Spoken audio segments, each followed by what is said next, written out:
Hello and welcome to the Mum of All Trades podcast. I've decided to do this podcast because I just feel like there's not enough relatable content out there anymore. I'm not trying to be any sort of influencer, not by any stretch of the means.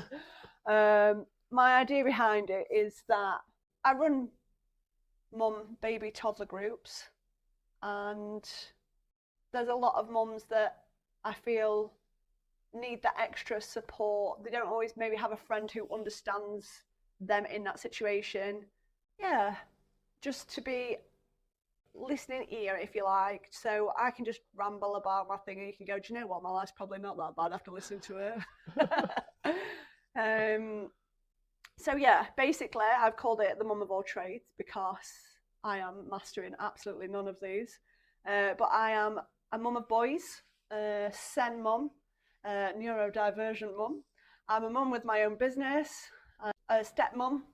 So yeah, it's just nice to know that there's somebody out there who you can sort of relate to, and even if I just help one person, even just one person listens, I feel I've done something. That's a successful podcast, Yeah. So yeah. So you're going to be that friend, you know, when someone's driving somewhere by themselves. Yeah. Stick a Mum of All Trades podcast on. So you can just listen to it when you're cooking. Obviously I'm not a sweary person anyway, but even if the kids are in the background, there's going to be no swearing. So you've not got to be afraid of, oh, I've got to turn it off now, or I need to listen to it while they're in bed. It's just something that you can just have on in the background and just be like, yeah. How was your week this week? We'll talk about one of your trades, Bambinis. Yes. Good week in Bambinis? Do you know what? It's been awesome. It's been such a good week because it's been half term, so I've had a lot of the older kids come. And, oh my God, they come in and they sit there and they're like, this is going to be boring. Oh, so babyish. I'm so old. I'm 6. And within the first song or two, they are up and they are dancing. They are on the drum, and they just make me smile so much because they think they know everything at 6. Like, I'm too good for a baby group. And they just, especially when the bubbles come out, they're just crazy jumping. And they just love it. And it means so much to me that even at 6, they come in and they're just joining in. And yeah, we've been doing pancake week. How did that go? Really? Obviously we don't make pancakes. Okay. They have a yellow scarf in a bowl and we mix it up, and then I chuck the scarf out and replace it with a toy pancake and go, oh my God, you made a pancake. And but again, the 6-year-olds were going, oh, that's magic, that's so good, whereas the little one's like, oh, pancake mouth. Oh. You can add that to the trades then, a magician. Yeah. Oh yeah, now a magician. Mum. Yeah, very, very minimalistic on all trades. 0 qualifications, maybe a BTEC here and there. Don't have a dig at BTEC, you know? No, I've got a BTEC. Yeah. I think. I don't know what I've even got anymore. What you got? Applied science? I did applied science, and that was got frowned upon. Oh. Yeah, like a BTEC got frowned upon. I've got a national diploma in dance. That's really helped me out in my career. Yeah. You say that, you do spend most of the time dancing. Well, yeah, not well though. Not well. You're only getting judged by 4-year-olds or 6-year-olds. So. They're not that judging. Oh. Yeah, they're good. Literally love it. But dancing has transcended into your son, hasn't it? He is a little dancer. Oh yeah, he wants to be on the stage. He wants to be in musicals, but not with any baddies. God forbid there's a baddie. He loves singing, dancing, dressing up. He's definitely a little mini-me. He wants to do me shows all the time. And I was definitely like, Mum, watch this. Yeah. We're going to do your dance routine. Me and my sister made a dance routine up to Kenny Rogers. Like, what 7-year-olds are listening to Kenny Rogers? Daytime friends and nighttime lovers. It's all about cheating. Oh, really wow. You don't listen to the lyrics, do you? No. No. Well, that's what I said to one of them. This podcast is brought to you by Bambinis. If you want to learn more about our Bambini classes, head to facebook.com/Bambinis. mums last week. I was saying how the songs that I choose, I tend to use like the more current songs or like remixes when it's Bubbles or when we've got a parachute out, because the kids aren't listening to the song anyway. That's where the mums are going, oh my God, we did a remix to Home and Away. Home and Away, do, do, do. Oh my God, it's amazing. And all the parents are like, where do you find this? But the kids, they couldn't tell you what song it was. They don't care because there's a parachute out. Whereas when we're doing like more of the instrument songs or like intimate sort of playing with like the cookery and stuff, that's when we probably have like the nursery rhymes, the Disney songs, the ones that they're going to listen to. But yeah, there's some epic songs. The amount of time, like, where do you find these songs? Like, hours of research. It's part of the job. It is, yeah. Sometimes it just comes to me and I'm like, I need to play this song. I need to find a version of this song. And other times I'm like, what can I use? But yeah, some weeks I finish it, I think, oh, I could have done that better. I could have just found a better thing. And other times I'm like, that was a week. Like that, I felt that. Even after I've done it 6 times, I'm like, oh, I can't believe I've got to wait another year before I do it again. So for the people who don't know you, who are listening, obviously we just spoke about Bambinis, that's what you do now. Yeah. But what did you do previously and what got you into that? So previously, I did hairdressing for 12 years. I kind of got into that by my now husband. When we first got together, I was only 18. And we got a flat together, like, straight away. I kind of just moved in with him and his friend, really, but he was like, you need a stable, like, you're 18, you need to sort your life out. No. So he's like, well, what about this? So I got an apprenticeship, got into hairdressing, because before that, I taught swimming with little kids. I did birthday parties. I did face painting. Really, really good jobs. I used to teach them dancing. I was always child orientated. And then I got into hairdressing, and obviously it's very female orientated. So it wasn't really my comfort zone. I'd say I almost felt embarrassed to tell people that I was a hairdresser, which is weird. You shouldn't feel embarrassed to tell people about your job, but I don't know. I think it's one of them jobs where people look at it and go, "Oh, you're not that bright, then, are you?" A stigma towards it. Yeah. When actually it's very science orientated, very maths orientated. You have actually got to be quite switched on to get all your formulas and everything. But yeah, it's almost like a bit of a stigma behind it. But having done that, just like I've never worked in like a cafe or anything like that, and waitressing, and people are so rude to them. Yeah. Like, they're giving you your food. Like, don't be rude to them.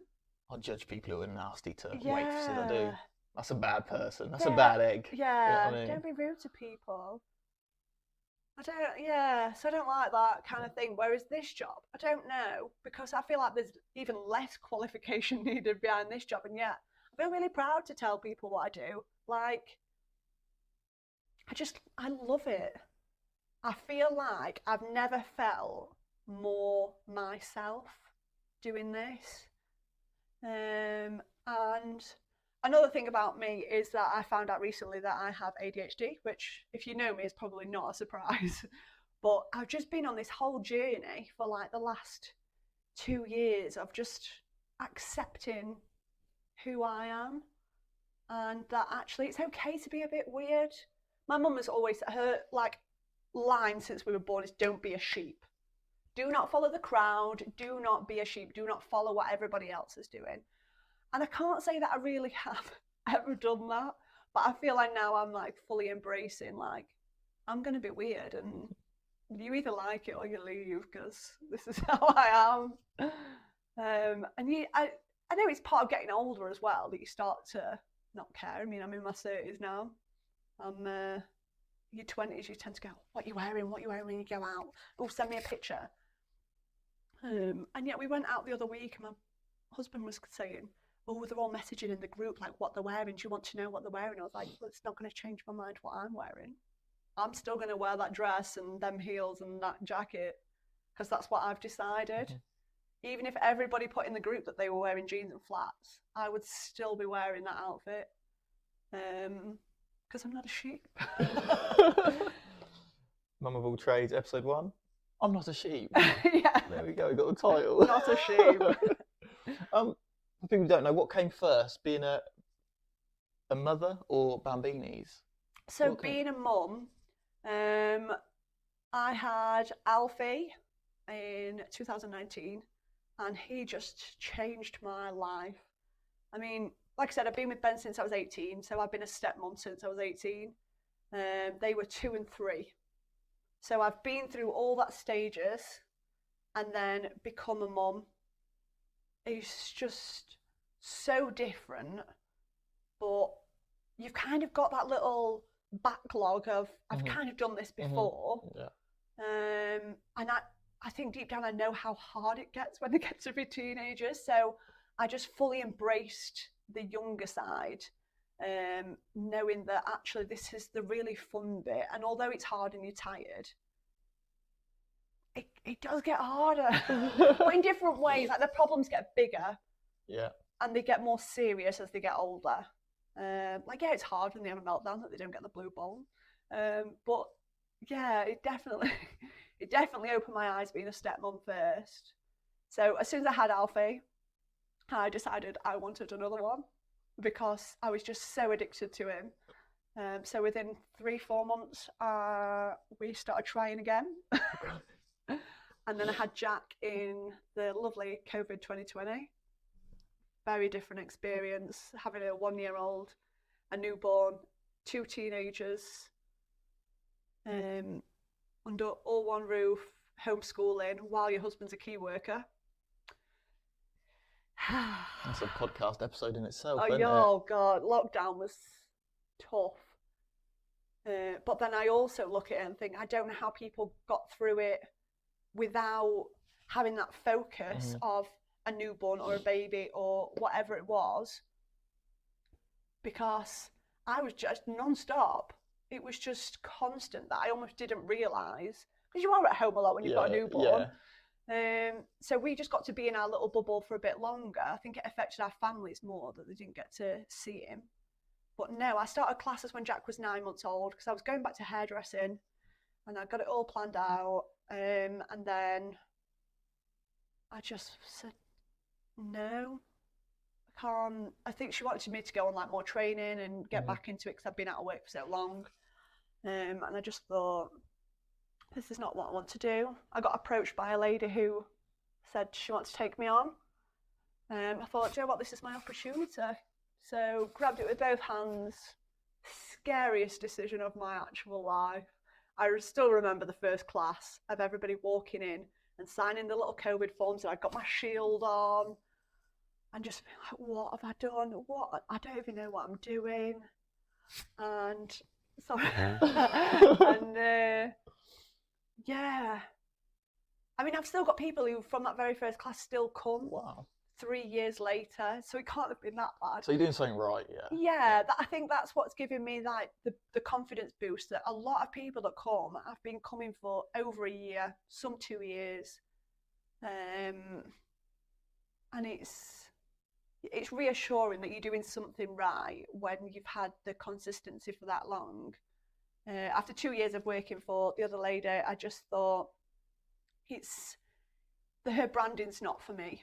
Basically, it's very neutral tones, it's very peaceful, and that's what her classes are all about. And I think I just got loud and more crazier and felt like I needed to go in my own direction. So I've been doing this for a year now on my own, and it's just amazing. I thought I would feel very, very lonely on my own. Working for yourself, but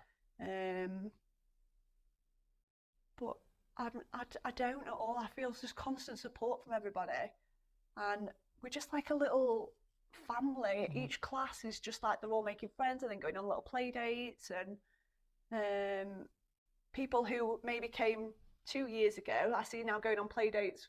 They might still not come, but they've made that friendship there, and I see it, and it's just it just means so much to me, because having a mum friend is life. It really is. It just changes everything. Having somebody who just goes, yeah, I get it. This is hard. This is hard. So yeah, that's where it all began. So taking it back to the podcast, Yeah. obviously we got. I think we'll just go into depth of what you'll be doing for the upcoming episodes. I know you mentioned a few things, but yeah. So because obviously my different trades, I think the plan really is to do different episodes based on the different trades that I don't particularly have any skills for. So I'm going to have an episode where I talk about being a SEN mum, because my 4-year-old is currently going through his autism diagnosis. And I'm sure as soon as we've been through that and he's old enough, because he can't actually go through an ADHD process until they're 7. okay. He will be going through that as well. And just all the struggles of the daily life of that. Then an episode on being an ADHD mum and how hard it is, sort of, when you can't even focus yourself, how to focus being a parent. Being a stepmom, because again, I didn't realise how different it would be being a stepmom to being a mum. And then the relationship between the children as well. And there's such a big age gap. Being a boy mum, because I'm 100% sure that's different to being a girl mum. I mean, I know there's a lot of like stigma as well behind like gender disappointment, things like that. I mean, I for one am so glad I had boys, just because I wouldn't want to raise me as a teenager, as a girl. That makes sense. I think, yeah, teenage me was troublesome. And I just feel like boys are a bit more stigma again. But yeah, my plan also is to have like different guests on. So when I'm talking about being a boy mum, I've got a friend who is a girl mum, so she has different experiences again. So it won't just be me constantly rambling. We can't answer just one question with one sentence. But if you like the ramble, I can assure you there will be ramble. Oh yeah. If you're here for it, there'll be some. Don't worry about that. I like to ramble. Yeah. There's never just like start point, end point. We're going on a whole journey to get to the. Yeah. We might not even get to the end. I think like every episode should have like a little 20-minute ramble, just wherever it goes, you know. Yeah. And then the subject, you know. See where it takes 10 minutes. Oh dear. Half the time I think, what question did he just ask me again? I should really get back to that. But yeah. But yeah, there's lots of exciting things coming up as well. You got Bambini's Fest? Yeah, Beanie Fest this will be the 2nd year properly, but 3rd year in total. The first one was just a bit more of a party. But I've got some awesome local businesses coming to take part and help out, because I'm all for supporting each other. I can't understand these people who go into business and they're like, I'm going to take everything I can get just for me, because I just don't think it makes business sense. I think share the love between everybody. There's enough to go around. And by you supporting them, they support you. It just becomes a whole community then. And this village that parents are desperately crying out for, they're like, where's the village? What's the number? Who do I ring? Is all of a sudden forming because everybody's working together, rather than just going, I'm going to do this and I'm going to be amazing on my own. And you can't do things on your own. As much as I am a self-employed person, you can't do it on your own. I mean, my husband's famous saying in our house is that if I'm doing something, everybody's doing it with me, because I can't do anything on my own. And I involve everyone. I'm like, but my ideas are bigger than my abilities. So just the way my brain works, it just spirals out of control sometimes. And I just like, oh, I'm going to do this, I'm going to do this, I'm going to do this. But then the actual logistics of it involve, like, right, oh, my mum's going to come, she's going to do this, right, Ben's going to bring his van so he can bring everything in there. Oh, my sister can just do that. And my stepdaughter, she'll help me do this. And before you know it, everybody's involved. But I'm lucky to be able to do that. Yeah. Very, yeah. very You've lucky. got the support there. Yeah. Yeah. And they support my crazy dreams. What a family for. Exactly. That is it. That's it. Exactly. So I hope everyone's enjoyed that. Yeah. Have you enjoyed yourself? I feel like I've rambled a lot. And if you're listening to this, tell her it's okay if you rambled, all right? It's weird because I feel like I'm quite a confident person in my own surroundings with my people. Yeah. But as soon as I'm taken away from that situation, I will then overthink massively, and I will be repeating over in my head like, is that okay? Should I have said that? Did I say that wrong? Like every class I go, oh yeah, that was awesome. And I get home and I think, oh, she asked me that and I didn't think about that. And I mean, I can obviously talk more about that in my ADHD thing because that is part of my audio processing disorder where people say something to me and it doesn't always register until 5 minutes later. It's like you ask me a question, I start talking and they go, oh, that's what he asked me, that's what he was talking about. Yeah. I need to come back to that. But if you're just having a brief conversation with somebody, sometimes I just don't really say anything. And then afterwards I think, why didn't I say this? I should have said that. So yeah, I will be fully questioning everything. Well, once you click upload, the power of the internet then takes over. Oh, and who knows? be kind. Yeah. I'd recommend not listening to it. Oh yeah, don't waste your time. No, it's not worth it. She's crazy. Don't do it. We're at the end now though, so. Yeah. But thank you if you did listen to the end. Yeah, thank you for coming on this journey with her. Yeah. And there's plenty more to come. Definitely.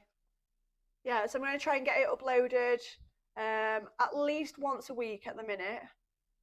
But with the crazy life of toddlers, work, everything, obviously it was supposed to be uploaded weeks ago, wasn't it? But I've just been so ill, which is not fun. I just don't have time for. Just don't have the patience for it. So yeah, we'll have more details on when the next one is going to be uploaded soon. So watch this space. That's it. Stay safe, make good choices, and I'll see you soon.